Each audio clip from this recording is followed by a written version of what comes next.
Hello friends, मी भावना भूतल स्वागत करते तुमचं माझ्या चॅनलमध्ये, ज्याचं नाव आहे लव नॉवेल स्टुडिओ. चला तर मग स्टोरीला सुरुवात करूया. पण त्याआधी चॅनलला सबस्क्राईब केलं नसेल तर सबस्क्राईब करा आणि बेल आयकॉनवरती क्लिक करा. कथेचं नाव आहे ताल, एक राजनैतिक बंधन. लेखिका भावना भूतल, व्हिडिओ एडिटर सोनाली जाधव. भाग 21. रात्री 9च्या दरम्यान संग्राम दारात हजर होता. हातातील सोन्याचा कडा नीट करत मागून कॉलर जराशी वर ओढत तो घरी आला. त्याला बघून सम्राटचा राग अगदी 7व्या आसमानात पोहोचला. तो त्याला मारायला म्हणून त्याच्या अंगावर धावून आला. सम्राटचा हात त्याच्यावर उठणार तोच आबा ओरडले, सम्राट!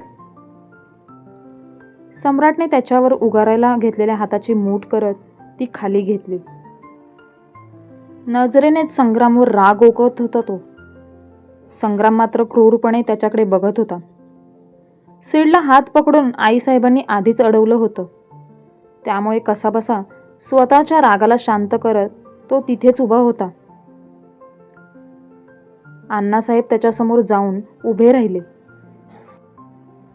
संग्रामावर हात उचलायला त्यांना जमत नव्हतं, पण अण्णांचे मोठे बंधुराज शांत बसणाऱ्यातले नव्हते अजिबात. स्वतःच्या भावाला बाजूला करत संग्रामवर हात उचलायला म्हणून त्यांनी उजवा हात सरसावला, पण संग्रामने तो हात हवेतच झेलला. आमच्यावर हात उगारायची हिंमत नाही या करायची. नजरेनेच त्याने आबासाहेबांना राग दाखवला आणि त्यांचा हात झिडकारून दिला. स्वतःच्या मोठ्या भावाचा झालेला अपमान अण्णांना सहनच झाला नाही. संग्राम! मोठ्यानेच ते ओरडले आणि त्यांनी संग्रामवर हात उगारला. कोणीतरी सांगितलंय, समोरच्याने एक दिली की दुसरा गाल पुढे करावा. आय थिंक गांधीजीच वाटतं ते. इस बात को लेके इतिहास गवाह है पिताश्री, वन मोर प्लीज. म्हणत त्याने दुसरा गाल स्वतःच्या वडिलांसमोर केला. जनाची नाही तर मनाची तरी काहीतरी बाळगा. आबासाहेब म्हणजेच संग्रामचे काका त्याच्यावर गरजले. तुम्ही बाळगता? संग्रामने उद्धटपणेच आबांना विचारले. आपल्या वडिलांसोबत उद्धटपणे बोलतोय हे बघून सम्राटच्या तळपायाची आग मस्तकात गेली. ह्याला तर ना मीच बघतो. म्हणत सम्राटने रागातच संग्रामची कॉलर धरली. लग्न त्याचं झालंय, तो एवढा हायपर होत नाही आणि तू का एवढा हायपर होतोस? तुला हे लग्न करायचं होतं का? संग्रामने हसतच विचारलं. तोंडाला येईल ते बोलू नकोस. कालची उतरलेली दिसत नाही वाटतं तुझी. म्हणत सम्राटने संग्रामची कॉलर सोडली आणि स्वतःच्या वडिलांकडे पाहिले. आबासाहेबांनी नजरेनेच त्याला शांत केलं. आईसाहेबांच्या मागे लपलेल्या आध्याकडे संग्रामचं लक्ष गेलं. त्याने मान डाव्या बाजूला नेत तिच्यावर कटाक्ष टाकला. तसं तिने स्वतःला पूर्णपणे आईसाहेबांच्या मागे लपवलं. तिच्याकडे का बघतोयस तू?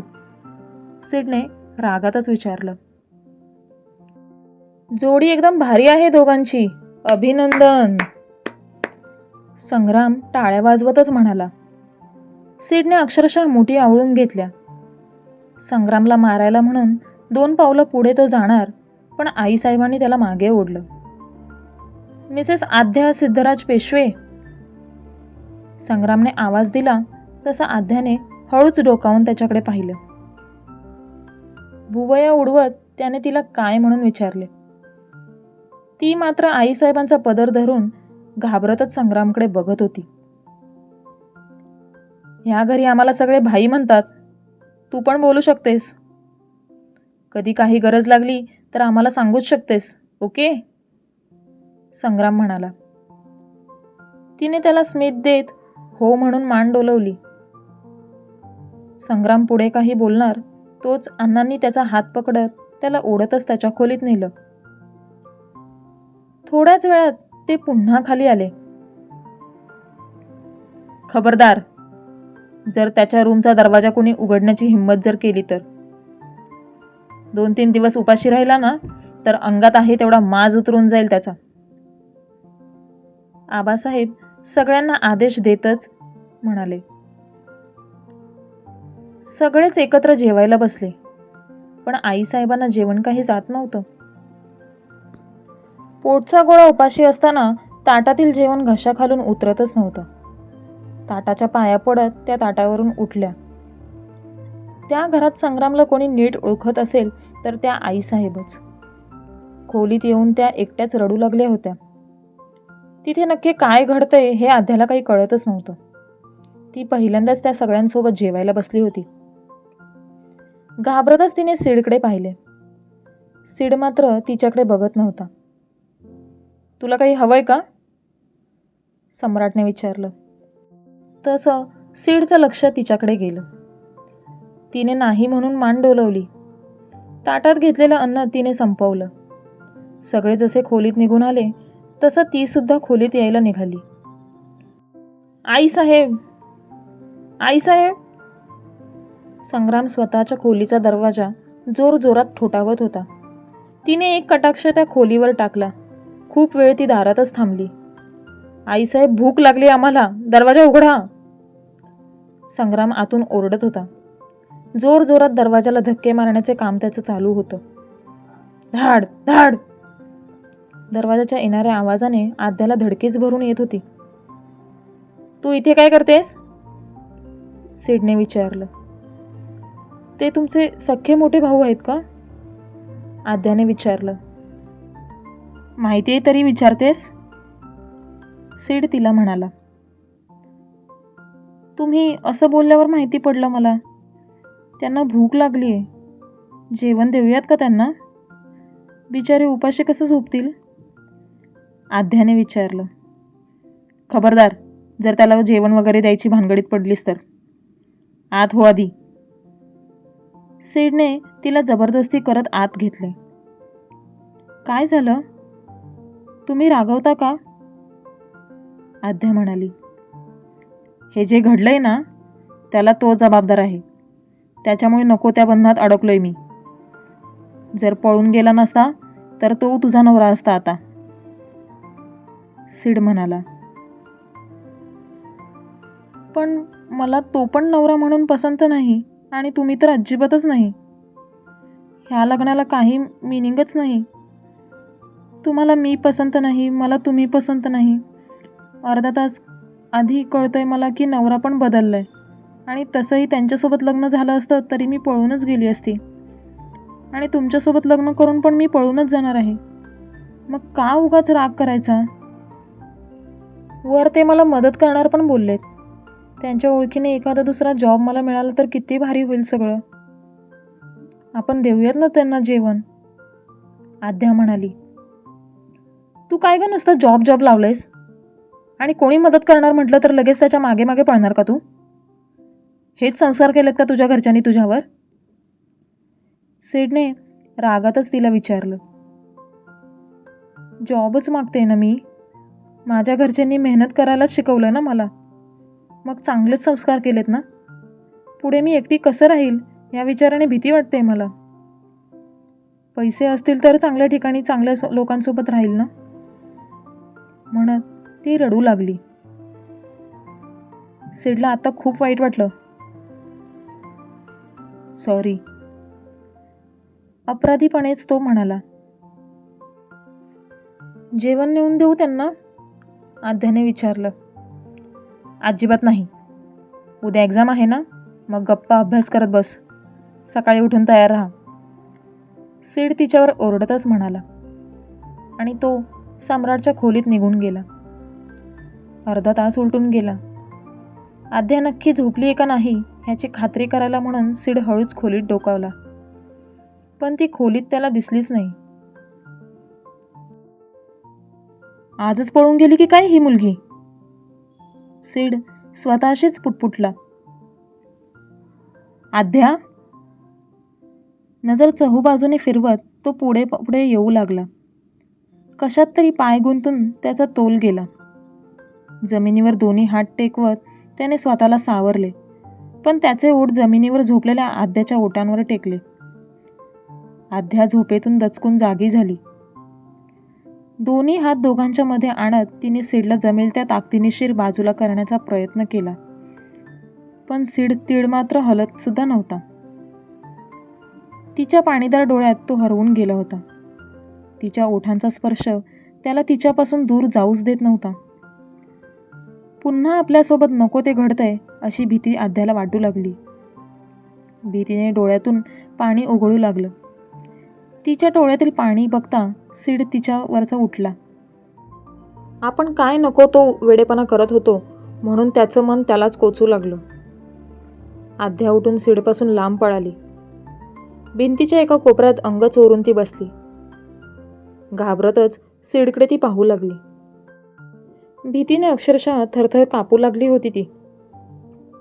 तू जे समजतेस ते करायला मी आलो नव्हतो, आणि एवढा मोठा बेड असताना खाली का झोपलेली तू?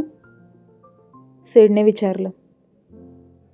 ती त्याच्या प्रश्नाचं उत्तर न देता स्वतःच्या ओठांवरून वारंवार हात फिरवत होती. आय एम सॉरी, मी मुद्दामून नाही केलंय. माझा तोल गेला आणि मी पडलो. काळोखात तू खाली झोपलीस हे मला दिसलंच नाही. सीड तिला समजावतच म्हणाला, पण ती अजूनही शांत होत नव्हती. अगं, काहीतरी बोलशील का? सीड ओरडला. जर चुकून पडले असते मग लगेच उठले असते ना? ती हुंदका देतच रडू लागली. नक्की काय झालंय मला कळलंच नाही ना. तुला काय मी टपोरी वाटतोय का, जे नको ते तुझ्यासोबत करायला? सीडने तिला विचारलं. आध्याने सरळ हो म्हणून मान डोलावली. तसं सीडने डोळे मोठे करत तिच्याकडे पाहिले. वेडी आहे का तू? सीड तिच्यावर ओरडला. खरं बोलल्यावर माणूस वेडा ठरणार असेल तर आहे मी वेडी. तुम्ही जावा ना इथून, मला भीती वाटते तुमची. ती त्याला म्हणाली. ही माझी खोली आहे आणि तू मलाच बाहेर जायला सांगतेस? सीडने तिला विचारलं.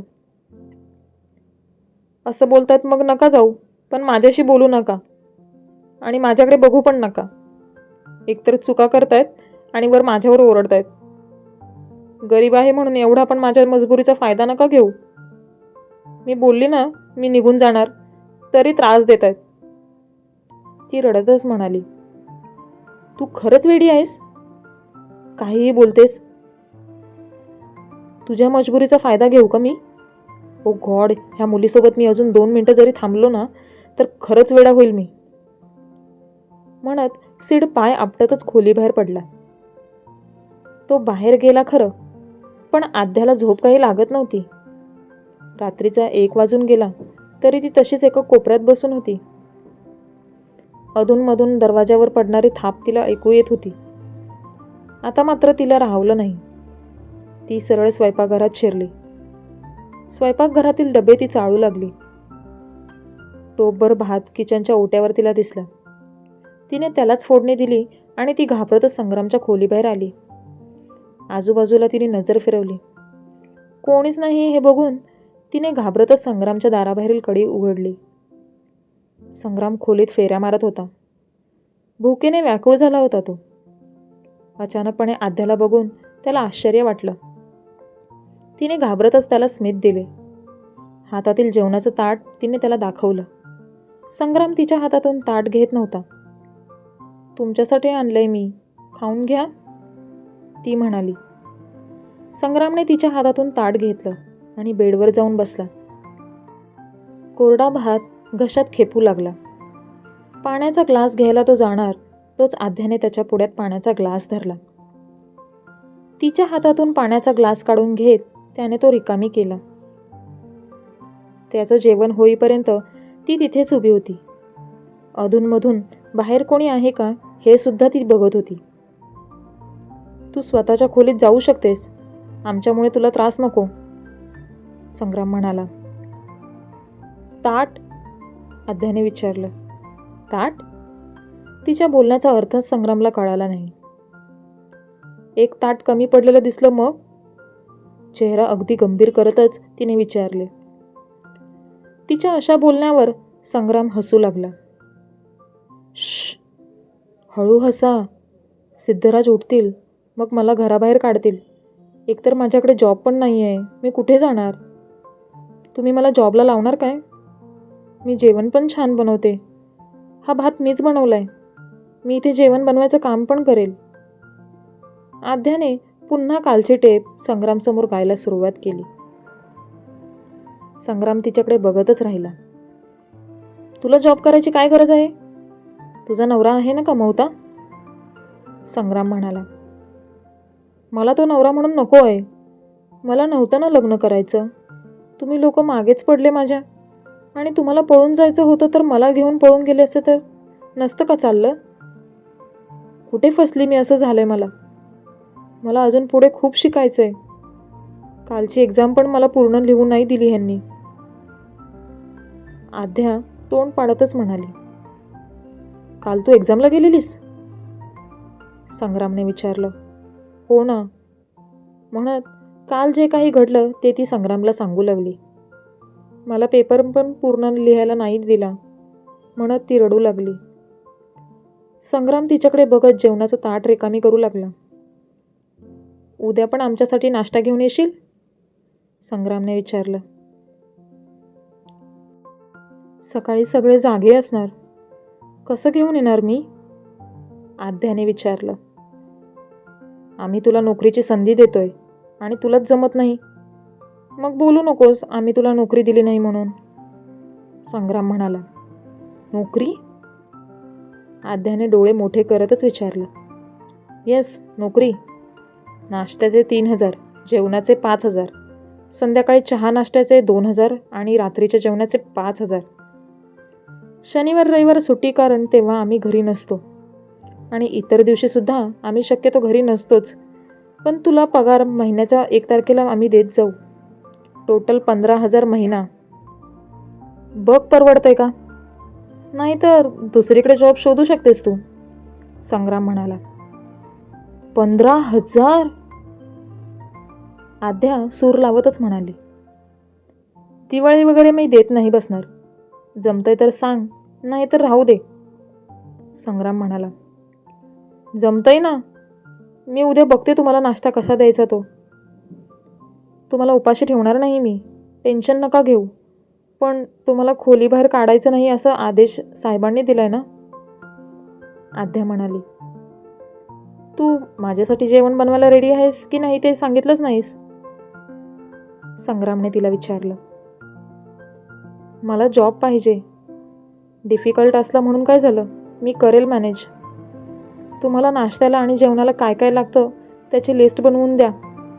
मग रोज तुमच्या आवडीचा नाश्ता आम्ही बनवत जाईल. सध्या हे किचन भरपूर मोठं आहे आणि ॲडजस्ट व्हायला थोडा टाईम लागेल. पण माझी ह्या नोकरीसाठी हो आहे. आध्या म्हणाली. नशीब लवकर बोललीस. संग्राम म्हणाला आणि त्याने कपाट उघडले. कपाटातून 20,000 त्याने काढले आणि आध्याच्या समोर धरले. हे काय? आध्याने विचारलं. आम्ही पगार सुरुवातीलाच देऊ असं म्हटलं ना. 5,000 एक्स्ट्रा दिलेत. तू पहिल्यांदाच आमच्यासाठी सुंदर असा पुलाव बनवून आणलास त्यासाठी बक्षीस. संग्राम म्हणाला. आध्या खूप वेळ त्या पैशांकडे बघतच होती. एवढे नको. बक्षीस म्हणून 100 रुपये खूप झाले. आध्या त्याला म्हणाली. ह्या वेळेला आमचे अन्न उठतात हा. तुला आमच्या खोलीत बघितल्यावर तुझं काय होईल ह्याचा विचार तू करूच नकोस. संग्राम तिला घाबरवतच म्हणाला. तिने घाबरतच बेडवर असलेलं ताट घेतलं आणि ती जाऊ लागली.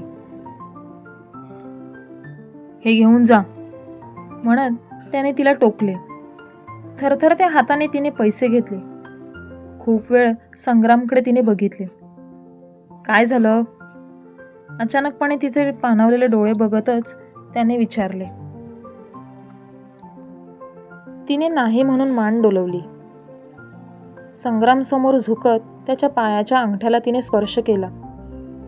तसं संग्राम 2 पावलं मागे सरकला. थँक्यू भाई, ती संग्रामला म्हणाली आणि घाई गडबडीतच ती त्याच्या खोलीबाहेर पडली. तिला त्याच्या खोलीबाहेर पडताना आईसाहेबांनी बघितलं. त्यासुद्धा संग्रामसाठी जेवण घेऊन जायलाच उठल्या होत्या. आद्याच्या हातात जेवणाचं ताट बघत त्यांच्या चेहऱ्यावर समाधानकारक स्मित उमटले आणि त्या पुन्हा खोलीत निघून गेल्या.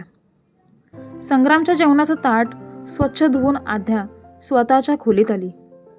उद्या संग्रामला नाश्ता कसा द्यायचा हाच विचार ती करत होती. एक सुंदर अशी कल्पना तिला सुचली.